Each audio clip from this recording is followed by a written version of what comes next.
Hello mga kalodi, good morning sa inyong lahat mga kalodi. Pasensya na po, ngayon ko lang po ma-upload to dahil inabot tayo ng bagyo sa ibang lugar mga kalodi. Pasensya na, ngayon lang tayo ma-upload. Ngayon ko lang po ma-upload to yung update ni ating Pangulong Duterte mga kalodi. Yan, ito mga kalodi, pakinggan nyo ito. Sinabi ang ating Pangulong Sara Duterte mga kalodi. Pakinggan nito mga kalodi. What is mga kalodi?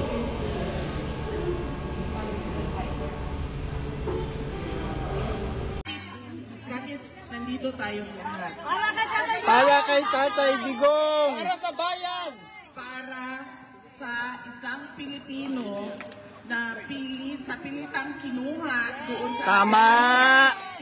Hinila, tinulak, aakyat ng eroplano at dinala dito sa The Hague para ikulong. Reklama si Tatay Digong! Wala kang mahahanap na bansa sa buong mundo na ibinibigay ang kanilang Only in the Philippines! kababayan sa mga Banyaga. Only in the Philippines! Only in the Philippines! Nakakahiya man na nakikita ng buong mundo, pero ganon ang nangyari sa dati nating Pangulong Rodrigo Duterte. Saan ba nagsimula ito lahat? Kaya ako nakiusap paulit-ulit sa ating mga organizers dito sa The Hague, sa ating mga kasama. Gusto ko sana magsalita sa harap ng ICC kasi gusto ko marinig ng ICC kung anong ginawa nila at ano yung pride na pinagpipilitan nila na hawakan at ikulong ang dating Pangulong Duterte. Una, nagsimula ito saan? Sa reklamo ni Trililing! Trililing. At bakit siya tinawag na Trililing? Kasi nga, Kulang-kulang! ay sayan. Pag nagsasalita siya, nakikita mo talaga, naririnig mo. Meron talaga, Salteg! may kulang yung tornilyo.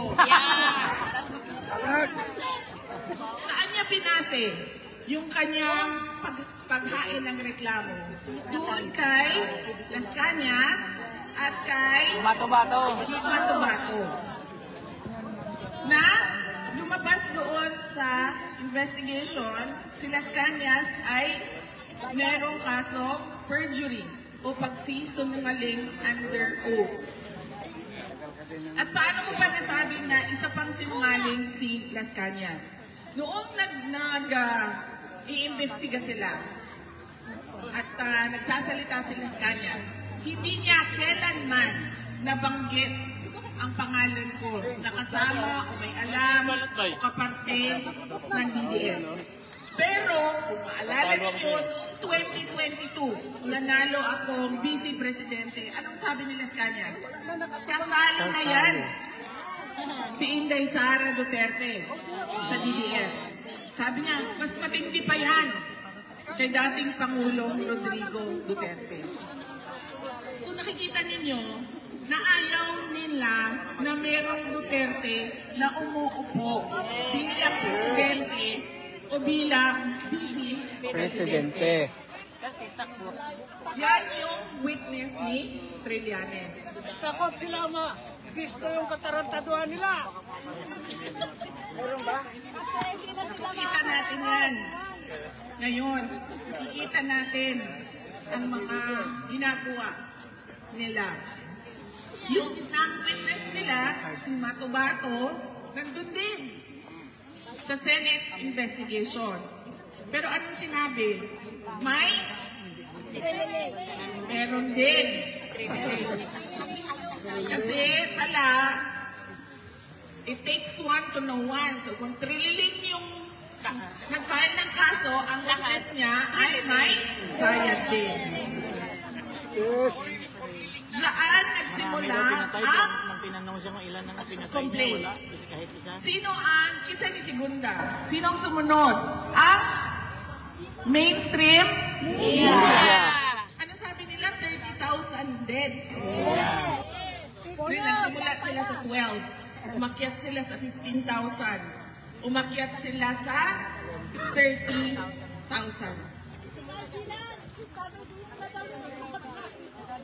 Lahat ng mga namatay, DDS. Pero kung hingiin mo sa kanila ang listahan, walang listahan ng 30,000. At anong lumabas sa charges nila? 43 counts of murder.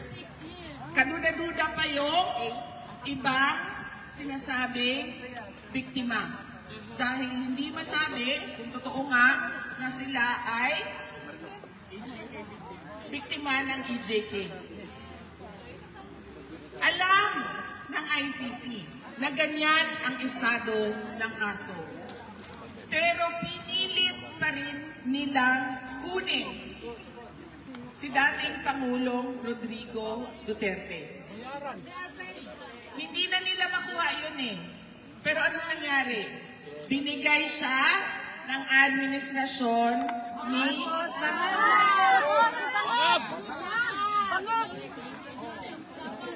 ginamit, nagkonsyaba ang ICC at ang administrasyon ni BBM. Gamitan tayo dito. Kailangan nyo ng kaso, kailangan namin palayasin yan dito kasi talong-talo na kami sa politika. Yes, totoo. So naggamitan sila. Ngayon, merong tanong sa jurisdiction o meron ka bang karapatan ICC na magpaakyat ng kaso at hawakan ang akusado, ang detainee dyan sa loob ng detention center. Ang tagal nilang magsabi na wala kaming jurisdiction. Kasi iniisip pa nila paano nila gagawin na sasabihin na meron silang jurisdiction. Nag-iisip pa sila ng paraan paano ba natin sasabihin na pwede nating iakyat itong kaso na ito at mag-trial tayo. Merong question sa interim release. Sinunod ng mga abogado lahat ng mga nakalagay sa Rome Statute. Interim release. Pero anong nangyari sa interim release? Object. Kinontra ng prosecution. Kaya sinabi ko, bakit pa ba? Merong nakalagay dyan sa inyong Rome Statute ko no, na interim release, ay hindi nyo naman pala ibibigay sa mga akusado. So merong tao dyan sa loob ng ICC detention na nakakulong na ang pinagbasehan ay Marites. Marisol. Chismis. Chismosa. Galing sa mainstream media na kontra sa kanyang mga prinsipyo at paniniwala. Meron tayong dating Pangulo na nakakulong dahil ginawa niya ang kanyang trabaho para sa bayan. Ano ba ang ICC? Crimes Against Humanity. Ayos na po ang Pilipinas. Hindi natin kailangan ang ICC. Totoo yan. Nakikialam ang ICC sa ginagawa natin para sa bayan natin. Nakikialam sila sa governance ng ating bayan. Nakikialam sila, ma'am, dahil meron silang some sort of unang-una, agenda, at kailangan nila panindigan yung suporta na pera na ibinibigay ng iba't ibang mga bansa para sa kanila. At meron silang ina-apply na global order para sa lahat.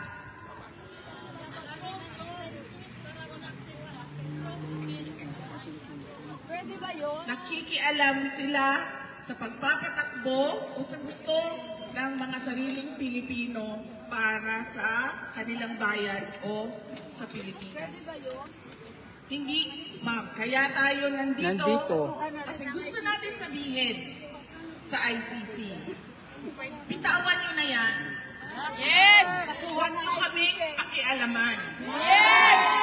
Dahil bansa namin ito, kung ano yung gusto naming mangyari, kami lang mga Pilipino ang magdidesisyon. Yes!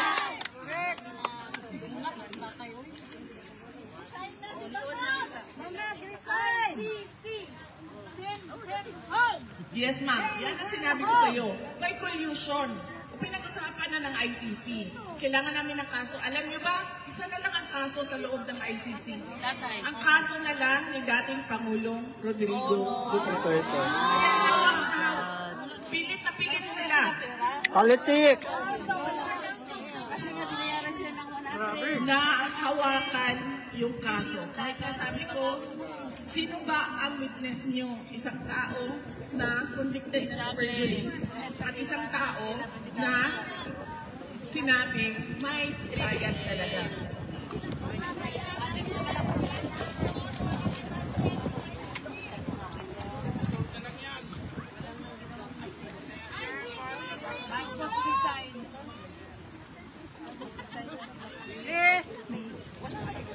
Hindi nila pwedeng gawin yan sa isang Pilipino, ma'am, na gustong bumalik sa kanyang bansa.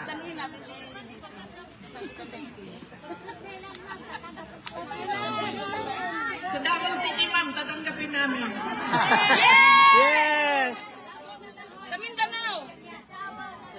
Ang gusto talaga ni dating Pangulong Rodrigo Duterte, lagi niya sinasabi, 80 years old na ako, ilang taon na lang ang naiwan sa buhay ko. Gusto ko lang umuwi para mamatay sa Pilipinas. Yan ang paulit-ulit na sinasabi niya. Kaya sinasabi ko rin sa kanya na huwag ka muna mamatay dahil wala ka pa sa Pilipinas. Tama. Di ba, ma'am? Yes, ma'am.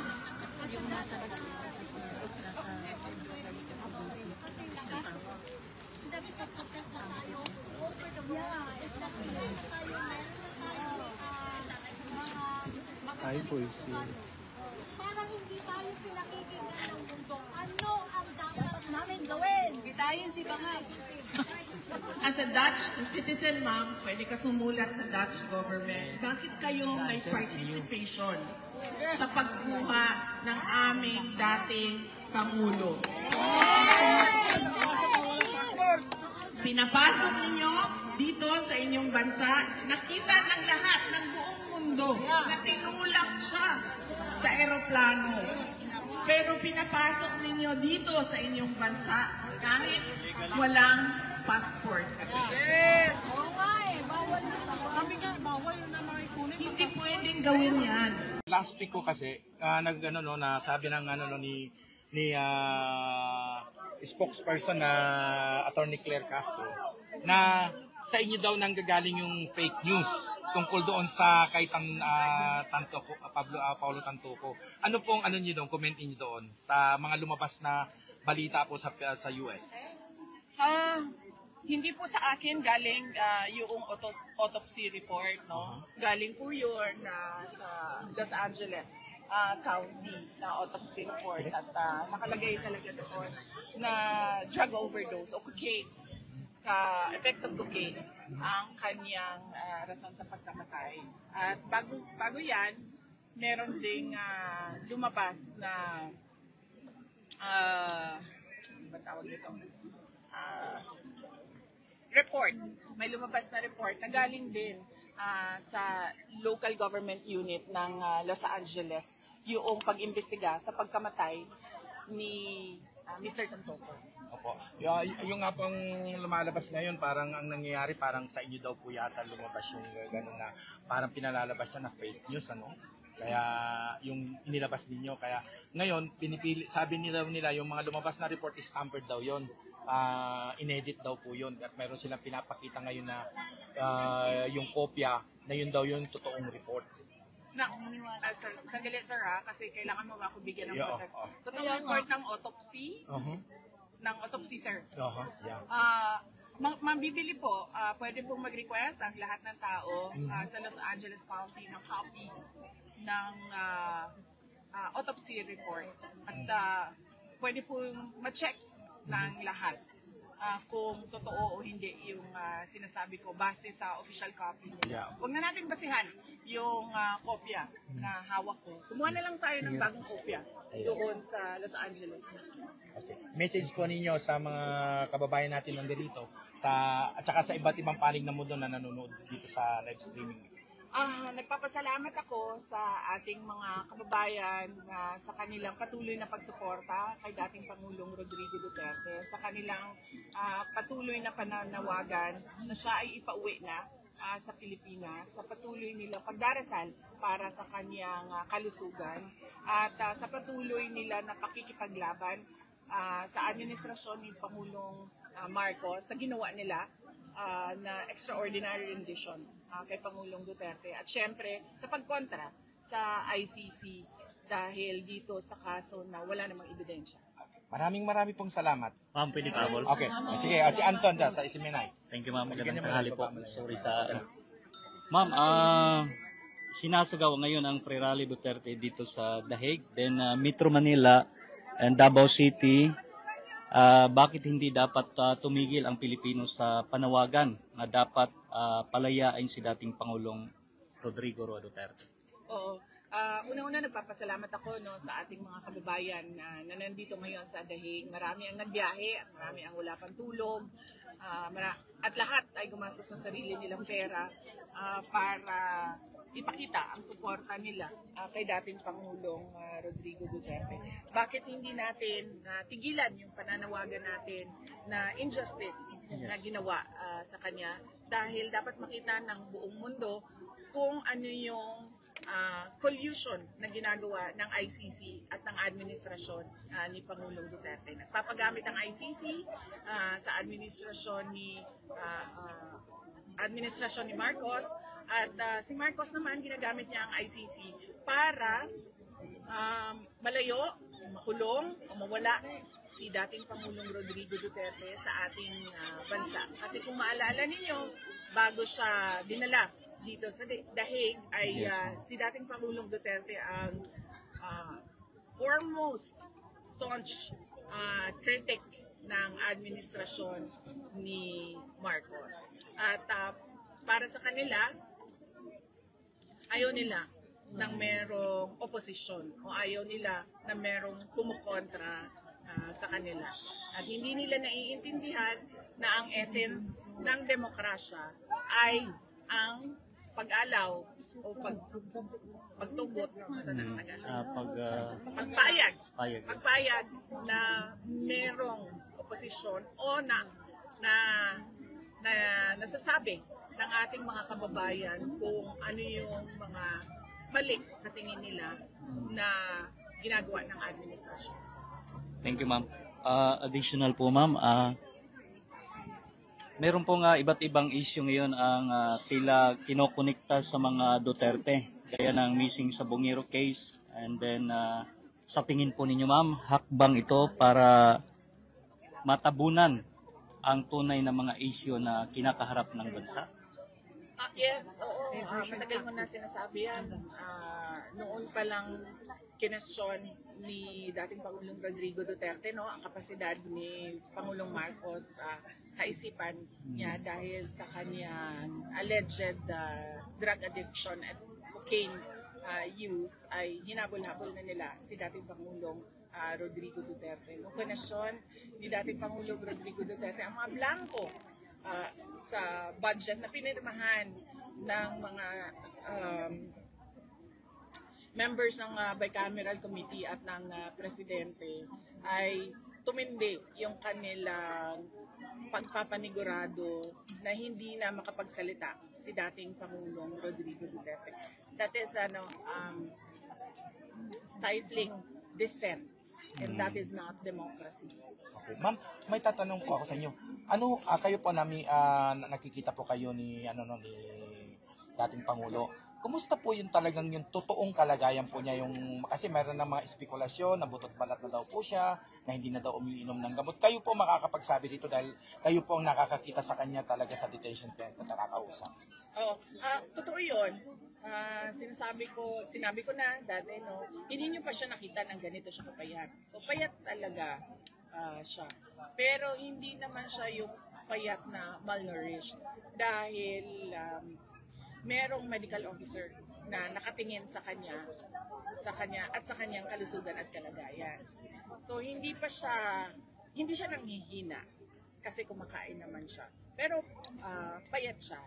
Hindi dahil sa sakit, ang duda ko ay dahil mahina siyang kumain at dahil sa kinokontrol din yung kanyang timbang dahil siya ay may diabetes. Ma'am, okay lang, additional pa. Yes, sir.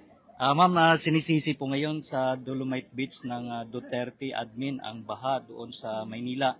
Sangayon po ba kayo dito, ma'am, na dapat masagutin ng gobyerno kung nasaan ang 5,500 plus flood control project dahil ngayon ay lubog din sa baha ang iba pang lugar sa Pilipinas? Oo.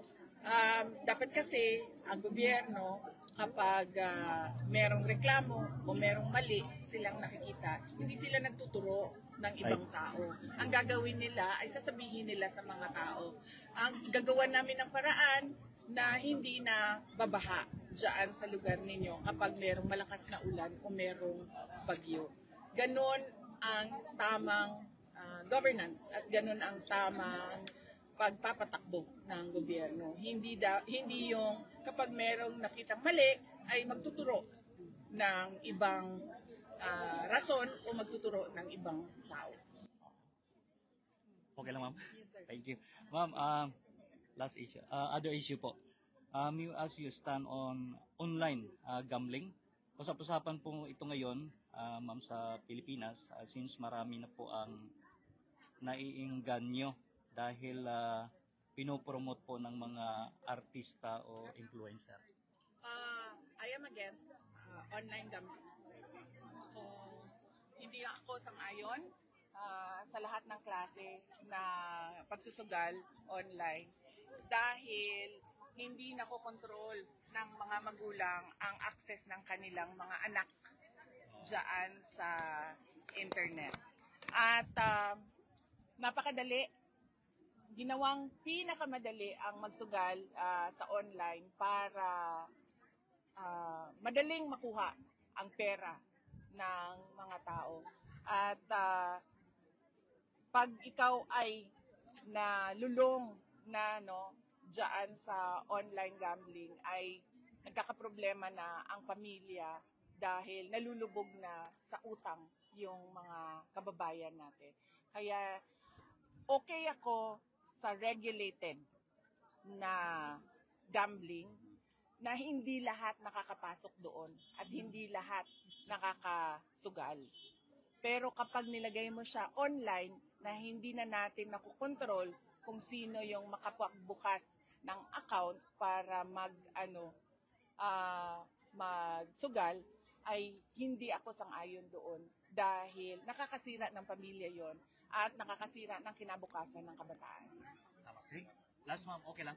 Yes, ma'am. Yes, ma'am. Ngayon, ma'am, kasi yung mga Duterte supporters at ang mga Pilipino ay medyo hopeless po sila ngayon sa administrasyon. Ako din. At ngayon ay umaasa po sila sa 2028 na ikaw po yung magiging presidente. Ngayon, meron po ba kayong mensahe para magkaroon sila ng pag-asa sapagkat sila po ang sama na kami, ma'am. Halos ngayon ang mga Pilipino ay umaasa po sa inyo sa 2028. Ngayon, ano po yung mensahe sa tambayan lalo sa mga Pilipino? Sangayon ako sa iyo, sir, nararamdaman ko talaga ay hopelessness and frustration. Dahil nagsayang tayo ng 3 taon. At nagmamadali tayo. Dahil ang Pilipinas ay nasa last 2? Na tayo? Second to the last na tayo doon sa region natin. At ayaw natin ng ganun. dahil ang mga anak natin, ang mga future Filipinos, ayaw natin nabigyan sila ng bansa na wala silang magandang kinabukasan. Kaya nga po, nakikita ninyo, ang dami-dami nating mga kababayan na umaalis sa Pilipinas dahil wala silang makitang oportunidad at walang magandang kinabukasan para sa pamilya nila doon. Ang gusto natin, ang vision natin ay isang bansa na hindi ka aalis dahil sa pangangailangan. Aalis ka dahil sa kagustuhan. Yun ang pangarap natin para sa ating bansa. Yan mga kalodi, napakinggan nyo po lahat ng sinabing ating Vice President Sara Duterte mga kalodi. Grabe to mga kalodi sa ating Pangulong Duterte nangyari mga kalodi. Ito ang ating comment mga kalodi. Mga kalodi, bakit ba nagkasala ang ating Pangulong Duterte sa ating bansang Pilipinas? Napatunayan ba ng ating bansang Pilipinas? Nagkasala ba ang ating Pangulong Duterte o hindi? Sana mga kalodi, kung nagkasala man si ating Pangulong Duterte, sana dito nila litisin kung saan man siya nagkasala sa ating bansang Pilipinas, hindi doon sa ibang bansa mga kalodi. Dahil maraming proseso ang dadaanan. Dahil hindi natin malalaman kung anong mga update doon mga kalodi. Kunti lang ang ating makukuhang update to mga kalodi. Ito po yung update kayo mga kalodi kasi sinabi ni ating Pangulong Sara Duterte. Mga kalodi, ito po ang ating comment mga kalodi. Sana mga kalodi, kayo po mismo makapagsabi mga kalodi ang ating mga Pilipino sa ating bansang Pilipinas kung totoo ba nagkasala ang ating Pangulong Duterte o hindi mga kalodi. Grabe ito mga kalodi sa ating pagtitipid sa ating Pangulong Duterte ng ating bansang Pilipinas. Dahil ano ba ang meron sa ating Pangulong Duterte? Bakit pilit siya ginigipit sa ating bansang Pilipinas? Kayo na po bahala mag-comment kung ano masasabi niyo po sa ating bansang Pilipinas. Ayan ang iiwan ko sa inyong tanong sa inyong isipan mga kalodi. Maraming salamat mga kalodi. Wala tayong kinakampihan dito mga kalodi. Kung sino man nakaupo sa ating bansa, pwede nagpapasako po tayo doon. Kung ano po ang meron sa ating bansa, kayo na po bahala. Umusga kung ano paano ba mamalakad ng ating bansang Pilipinas. Yan, maraming salamat mga kalodi. Hanggang dito na lang ating vlog mga kalodi. Pasensya na po, may ko lang po ma-upload to dahil inabot tayo sa ibang lugar. Kaya may ko na po, pasensya na po kayo talaga mga kalodi. Ito po ang aking update ngayon. Thank you so much mga kalodi sa walang pagsawa nyo sumuporta sa ating vlog dito sa Abuko TV Show mga kalodi. Maraming salamat sa inyong lahat. Pagtangkilik sa inyong lahat. Maraming salamat mga kalodi sa inyo. Shout out sa inyong lahat. Mahal ko kayo mga Pilipino at mga kalodi. Ingatan natin ating sarili, ating pamilya, lalo na dumarating na malakas na bagyo. Marami pang bagyo pagdadaanan pa ang Pilipinas. May 5 bagyo pandadaan sa Pilipinas mga kalodi. Mag-ingat po tayo mga kalodi. Thank you so much sa inyo mga kalodi. Hanggang dito ng ating vlog mga kalodi.